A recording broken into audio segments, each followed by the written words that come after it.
Well, good Friday afternoon, friends. Mark Holmes here, and as always, I want to say thank you all for watching, commenting, subscribing, and being part of the Joe Boo Sports Report. Without you guys, as well as you ladies, you know that this literally does not work. I love the internet, okay? The internet, here's the thing about the internet. When you put something on the internet, it's going to be there. You can find it. You may have to work hard, but it's there. It's not like back when I was a kid and, you saw something in a magazine, you had to find that exact magazine, or you had to go to the library and use the Dewey Decimal System, which was a file cabinet to tell you where the book is and stuff. No, internet, man, y'all don't understand how spoiled you are, because people say stupid shit all the time, and you can go back and remind people that it means nothing. Yesterday, when I was working on rental property in the morning, I was actually listening to Get Up, okay? And we had Bart Scott. Saw this yesterday. Bart Scott was talking about how Jalen Hurts has passed Dak Prescott, and he part of the reason that Jalen Hurts is a better quarterback than Dak Prescott is because now he's got better weapons. However, I'm sorry, but he just literally gave the Bart Scott kiss of death to Jalen Hurts. But let's listen to the take from yesterday so that way we can put it all in context. Really? You want to hear Bart Scott? Yeah. Get up? Let's hear it. Let's do it. Is Dak Prescott one of the best quarterbacks in the league? Jalen Hurts has passed him. Oh, get out of here. At this moment, you're ready to say Jalen Hurts is a better runner, and he's more accurate right now, and he has better weapons on the outside. Jalen Hurts has passed Dak Prescott, and he's as far as the ranking as the quarterback. No injuries. Well, Dak is going to come back from the thumb or whatever. You're prepared to say it right now, 9 games into a season, that at this point, Jalen Hurts is a better quarterback than Dak Prescott. Yeah. We're comfortable saying that. I'm comfortable saying that. Look, the numbers show. The numbers don't lie. What making it seem like Dak like a scrubber? No. He's not top 10. he's not top 10. No. Dak Prescott is not one of the top 10 quarterbacks. No, he isn't. The guy who earned his contract in Dallas and I don't led care the league in scoring about, last about year. the money. He's not top 10. Yeah, Greeny gets you leaning into it now. Hey, I don't know what it is about Bart Scott. Now, somebody said that Bart Scott wanted to play for the Cowboys. I don't know if that's true or not. I don't know.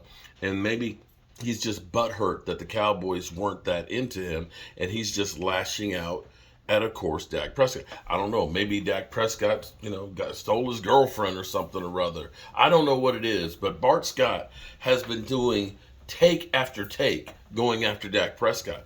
But it seems to be, unfortunately, when Bart Scott says, I'd take this guy or this guy's better than Dak Prescott, somehow they disappear off the face of the earth. Let's go to the tape, because this is what I love. Now listen to Bart Scott right here. Earlier this season. Now, this isn't this is earlier this season talking about Jameis Winston. Go on.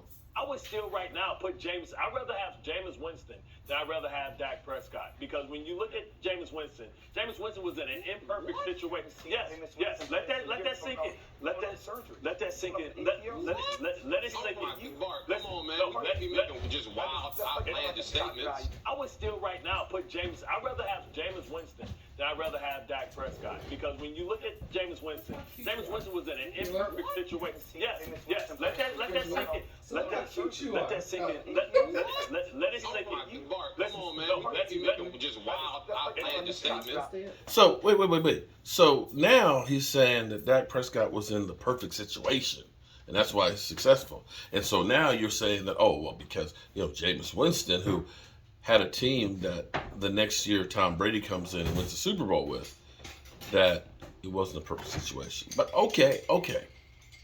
Jameis Winston, he said was going to do good this year. Jameis Winston's on the bench. New Orleans in the toilet. But let's go back even further. Now, this was the one. I'm just going to play part of the clip and stuff. But this is where Jameis Winston is now dropped off the face of the earth. Let's go back to Teddy Bridgewater. So who's the last quarterback with intangibles that we saw win the Super Bowl? Brady's got intangibles. I know he's Brady's the greatest of all time. But a lot of it is his intangibles. A lot of it with Joe Montana was his intangibles. But Brady doesn't need anyone else on that offense to play well. Dak needs. I'm going to stop right there for a second because, see, Jenna Wolf's take on that is bullshit, okay? Because here's where it's bullshit, because that's the line they feed you, okay? She says, he doesn't need anybody else. And take a look at Aaron Rodgers. I'm not going to say Aaron Rodgers is not one of the greatest quarterbacks in football, because he is. But guess what? Now they're going through and saying, well, he doesn't have anybody on there. So let's start that back over again. Let's needs those two other guys. Okay. So who's the last quarterback with intangibles that we saw win the Super Bowl? Brady's got intangibles. I know he's the greatest of all time. But a lot of it is his intangibles. A lot of it with Joe Montana was his intangibles. But Brady doesn't need anyone else on that offense to play well. Dak needs those two other guys. He does. He doesn't throw it like Brady, obviously. He needs a perfect situation to be a great quarterback for or a it. second-tier quarterback. I'll let him walk and take Teddy Bridgewater, and you'll have a better football team. You give me Teddy Bridgewater right now, and the Cowboys are a better shiny football suit team. man delivering takes. I'd take Teddy Bridgewater and let Dak Prescott walk. I'd take Jameis Winston. And now, Hurts, you in trouble, buddy. He's taking you. It's kind of like being a quarterback at the Washington Commanders. It doesn't matter who you are. You're going down for real. You're going down for real. Just certain things happen for no rhyme or reason. If you're a quarterback and you go to Washington, doesn't matter if you were a number one pick. Doesn't matter if you were a veteran. Doesn't matter if you're a scrub. Doesn't matter if you are even Ryan Fitzpatrick that's been on some of the worst teams in the world. You're not coming out alive. It's the Bermuda Triangle of football. And when Bart Scott says a quarterback, I'll take him over Dak Prescott. I'm sorry. That's like the kiss of death.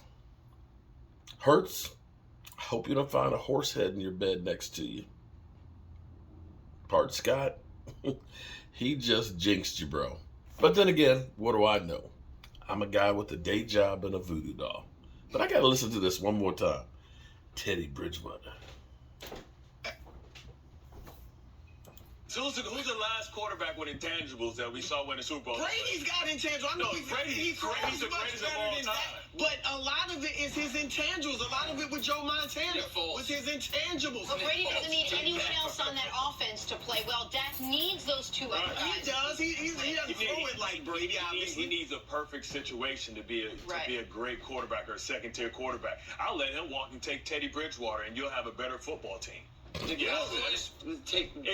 me Teddy Bridgewater right now, and the Cowboys are a better shiny suit man delivering takes. Maybe you know what? Maybe all this is a way of getting attention, because nobody cares what Bart Scott has to say till he comes up with something stupid to say, and it doesn't get much stupider than that. I'm Mark Holmes, and hope you're having a great Friday. Don't forget about our live stream tonight, 9 o'clock Eastern, and our all-day live stream Sunday. We'll see you then. Peace.